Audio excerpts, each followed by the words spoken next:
Welcome, everybody, to another edition of the Bookchanging podcast. My name is Tanner. I'm the creator and founder of Bookchanging.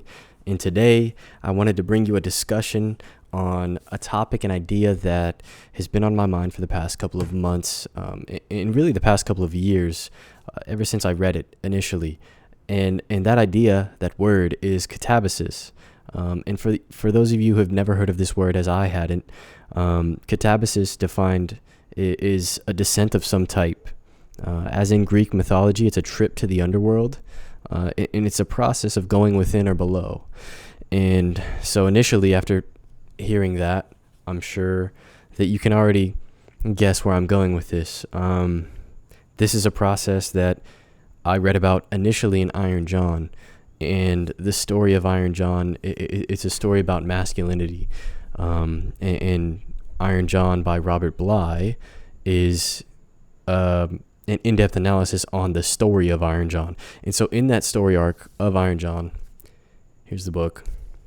Again, one of my favorite books, but in the story of Iron John, there is Catabasis. There is a stage of Catabasis, which is a process of going within, going below, a descent. And I'll get into more about what it is particularly in that book as we go on. But another book that mentions Catabasis, this process of going down, this trip to the underworld type of idea, is A Hero with a Thousand Faces by Joseph Campbell. And that is mainly comprised of the hero's journey. So the hero's journey has been reiterated in thousands and thousands of stories. You can even see it in mythology. And so the phenomenon of Catabasis, just as well as the Hero with a Thousand Faces story arc, can be seen in many different religions, different mythology, and just stories in human history. And so to start, mythology and religion, right? So in these contexts, it's usually used as a trip to the underworld. And so through my research of Catabasis being mentioned in different myths or religions, the hero of the story journeys to the underworld. He journeys to the underworld and returns, often with the quest object, the goal, a loved one, or heightened knowledge or skill. So they call it the word is a boon, right? It's a trophy of some sort. So you go to the underworld and you come out of the underworld with a trophy of some sort. And so this can be seen in the Odyssey, the 11th book of the Odyssey in particular, in which Odysseus undergoes a 10-year journey back from Troy. This can be seen as Catabasis. This can be seen as going within, a trip to the underworld. The other myth in particular is the Aeneid. And again, this Catabasis in Virgil's Aeneid can be seen in Book 6. Aeneas encounters several beings and monsters as he descends. And these beings are sorrow, heartache, poverty, evil pleasures of the mind, and vengeance. And again, that's mythology, but plain as day, it relates to our day-to-day life, right? And so continuing in that realm of story and myth, the Hero with a Thousand Faces, which entails several steps in what Joseph Campbell terms the hero's journey. So 2 chapters worth mentioning, 2 pieces of the hero's journey, which, entail the context of Catabasis, or the call to adventure and the road of trials. So these 2 particular parts in this book were my favorite, and I think the most relatable, the most applicable to me, the call to adventure. So on page 12, Campbell mentions the difficulty of attaining a higher spiritual dimension, in which the first step is detachment or withdrawal.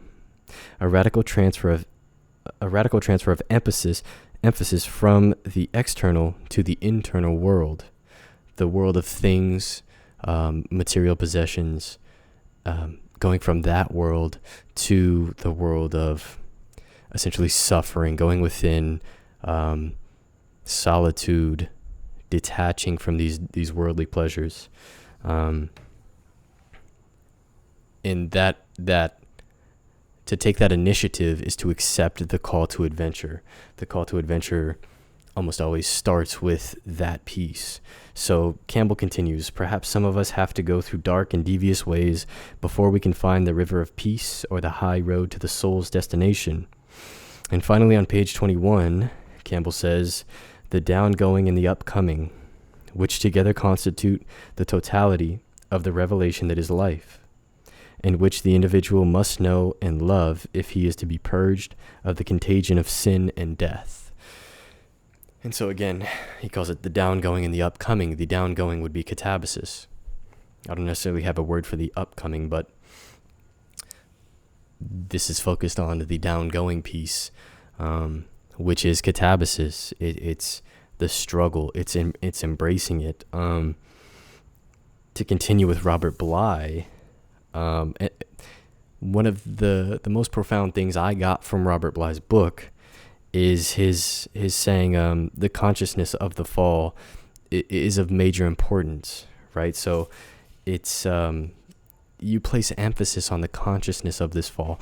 And so I think I interpret that in a way of initiating it, almost accepting it, like bringing it on yourself in a way of being able to detach from these worldly things in order to go within, in order to come out a better person, or with some sort of trophy, as they coin.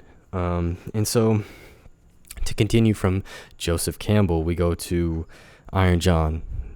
Iron John by Robert Bly, which is based in modern psychology.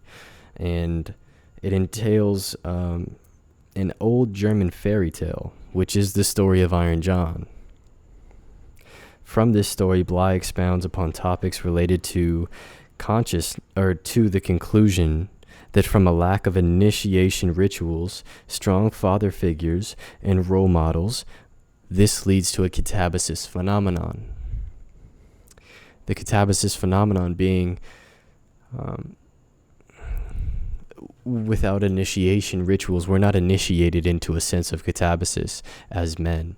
It applies to women as well, but again, Robert Bly, a book about men, he focused on masculinity. But without initiation rituals, which are most obviously found in like Native American, indigenous people, they had very clear-cut rituals for men being initiated into manhood, which was a process of katabasis. And so he says, without these strong father figures, initiation rituals, we're having a katabasis phenomenon, where people are 30 years old, 40 years old, never experienced a katabasis of some sort, of going within an understanding of self, and now they're 40 years old, they have all these responsibilities, they can't understand themselves, they can't get to know themselves on a greater level because of their responsibilities.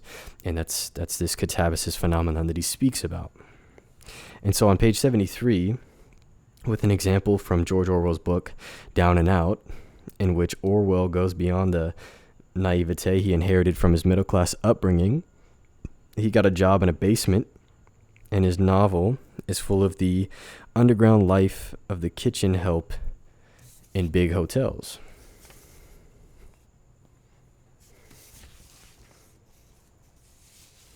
And so Bly states, for young men who have graduated from privileged colleges or have been lifted upward by the expensive entitlement culture, their soul life often begins with this basement work in the kitchen. They get out of college. They're not being hired into the field that they want to go into. They have to pick up a part-time job. It's very humiliating. It's very humbling. And some can call that a process of katabasis. It's a loss of identity. From here, Bly further describes the characteristics of katabasis. Mention that the mark of descent, whether undertaken consciously or unconsciously, is a newly arrived at lowliness. The lowliness happens particularly to men who are initially high, lucky, or even elevated. Our ego doesn't want to do it, and even if we drop, the ego doesn't want to see it. And so again, consciously or unconsciously, it's very interesting to me because that implies that you can consciously initiate a process of katabasis, which is what I believe. And I believe that you can do that through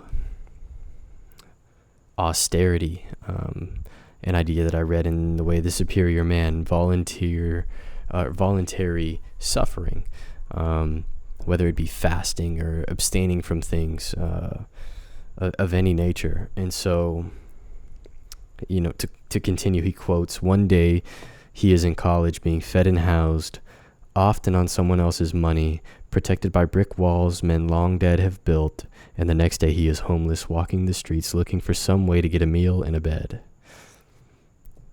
And so that's the idea from George Orwell's book, the privileged college kid that never experienced a lowliness.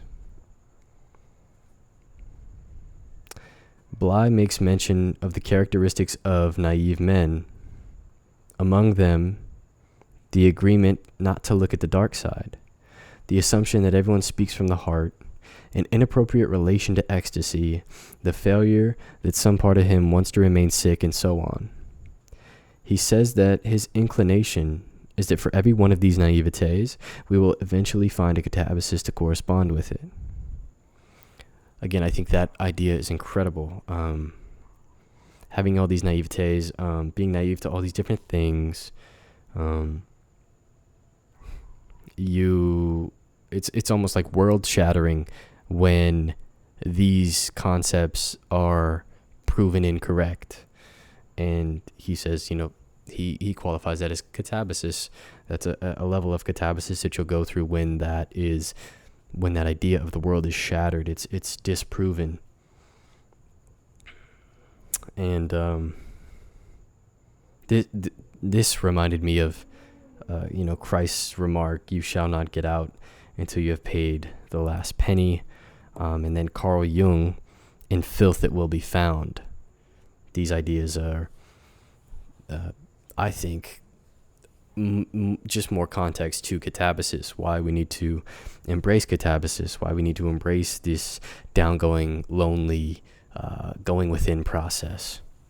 And so it is my belief that many, if not all, young men will experience some form of catabasis in the age range from 18 to 25, which has been my experience.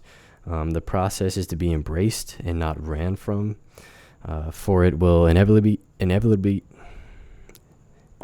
catch up to you. It is through catabasis that we are molded into the men that we want to be, the men that can handle immense pressure. One moment of catabasis coupled with smaller cycles of catabasis that reoccur on a more often basis is another thing I think about. So thinking about catabasis from a broad perspective is 18 to 25 years old, I think, is when you'll experience it. But even in the process of a year, I think that there are oscillating periods of high and low, of course. And so, again, it's to embrace those lows. It's to invoke catabasis as it comes and to realize it, to have the consciousness of that fall, as I mentioned earlier. And so that's really it. That's the end of my notes here on catabasis, this idea that was brought up in Iron John, one of my favorite books, another idea that was presented in The Hero with 1,000 Faces. And so I hope you guys enjoyed that. I tried to make it quick. Again, I think that if you can understand this, if you can be conscious of this throughout your life, I think it'll be very beneficial. It's been extremely beneficial to me to understand the process of going down, going within, and to embrace that process. And so I hope you guys took something valuable from this. I appreciate everyone for tuning in, and I hope that I can continue to make these more often and get these out quicker and quicker. So thank you guys. See you next time.